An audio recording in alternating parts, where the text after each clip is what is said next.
you guys doing? It's Anthony Gangi. Welcome to part 7 of my inmate manipulation course. We're going to cover the last 2 laws of influence, scarcity and obligation. Both of these are meant to apply pressure to get you to do something you wouldn't normally do. So let's talk about scarcity. Have you ever had an officer or staff member that had a great career, things are going good, and towards the end they do something foolish? Towards the end, they wind up doing something that they never did in their career, and then most of us are left wondering, why? How could that happen? You know, the scarcity technique is applied when an inmate feels that we are desperate, when they're able to see that maybe there's something going on in our personal lives, and now that we're scrambling in desperation, the inmates will come up and pounce, and they'll give you that one-time offer. So to give you an example, let's say you have an officer that just had a great career, and all of a sudden in his personal life he's going through a divorce, and he's going through money problems. And again, how does an inmate find out about this? It happens. Sometimes the officer is telling his business on a wing, which they shouldn't be doing, and the inmates can overhear it. Or maybe the officer was a tight officer, wore his uniform like to the T, perfect, and all of a sudden he starts coming in, or she starts coming in, the uniform's a little bit sloppy. There's a change. And now when that uniform's a little bit sloppy, the inmate's thinking, wow, something's weird. Something's not right. Something's going on. This officer looks a little disheveled. So what happens is these inmates get wind of something personal going on, and they automatically pounce on this officer. And they're hoping that this officer, out of desperation, says yes, because the officer is desperate. So again, in this case here, let's say the officer needs money. It's a one-time offer. The inmate comes up and says, I know you have a problem right now. I know you're going through a divorce. I know you're trying to fight to have your kids. And I know you just don't have the money. So it's one-time offer right now. Do this for me and I'll pay you this amount. But you have to give me the answer right now. And the reason they want that answer right now is because they know if you go home and think about it, well, you're probably not going to go through with it. But they want to get you right at that desperate moment. And they will not let you leave. They want that answer in that moment. That's why it's very important to do your best to keep that home life home. And in this case here was a simple discovery. Either he shared it on the wing where inmates could hear it, or he told an officer and word got out, or maybe they told an inmate, as foolish as that may be. Or maybe he just came to work, or she came to work not looking the way they used to look. You know, just disheveled in their appearance. Either way, the inmates took a look at that, was able to seize the opportunity and pounce. And again, out of desperation, they're hoping that officer says yes. So that's the scarcity technique. That's the one time. The last part is obligation.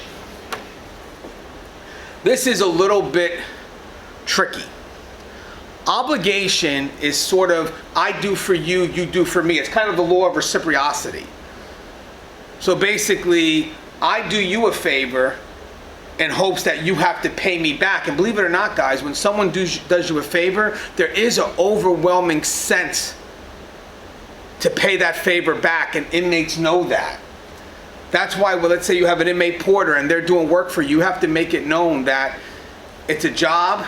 I can easily have you replaced. So if you think you're coming here and you're going to be doing me a favor, that's not going to work. Those keyword favors means that I have to pay you back. Do not let inmates employ that type of verbiage. Do not let inmates say, hey, for you, Mr. Gangi, I'll do it, but for nobody else. Don't put yourself in a position where you're going to feel obligated to pay back. If an inmate comes up and says, hey, Gangi, I'll clean your area, but I'll only do it for you. It's like, no, you'll clean the area because I told you to do it. And if you don't want to do it, you'll get charged, of course, and I'll get somebody else. I am not going to be in a position to be obligated to you, which means that if you get written up, I'm also not going to defend you because you work for me. If you did something wrong, you did something wrong. It is what it is. I'm not going to go back and tell the officer I wrote you up, hey, don't write him up because he's a good worker. No, I'll train somebody else to be a good worker. I'm not going to ever put myself in a position where I'm obligated to an inmate, because eventually that obligation is going to require me to pay it back, and trust and believe the inmates are going to expect that. You know, there's a story where we had an officer whose life was saved by an inmate. Now think about that. Your life is saved by an inmate. That's a tremendous obligation that you're going to feel to have to pay back. And is the inmate going to expect that? Management now has to make sure they do what they can to end that overwhelming sense of obligation, whether it's a chance for that staff member to maybe put a couple of bucks in the commissary, because they have done that in the past. Believe it or not, this is how powerful that feeling of obligation can be. This inmate saved my life.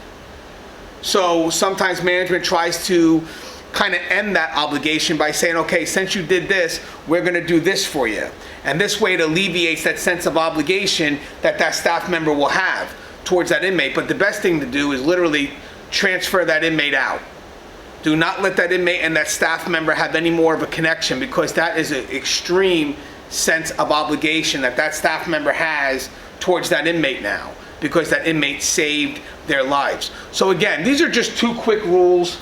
We don't really have to go too deep in that, because this is pretty much self-explanatory. It's kind of like, for the obligation, it's the quid pro quo. I do for you, you do for me. So be careful of the words that inmates use, like favor or I'll only do it for you, because these are words to imply that I'm going to do for you, you're going to do something for me.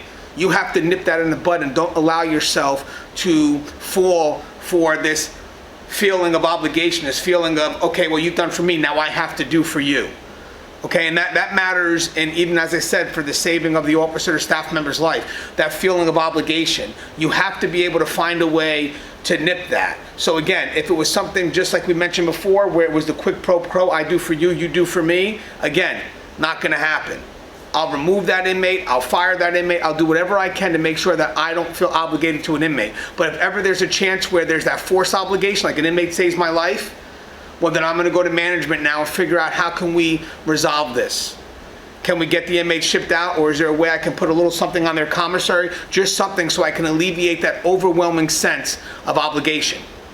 Okay, guys, so in the last 2 videos, we're going to do some more manipulative tactics just to kind of cover what we have left. And the final video is going to be called Chumps. And that's going to be our way to defend ourselves. Kind of advice on how to put up that shield. All right, guys, I'll see you in video 8.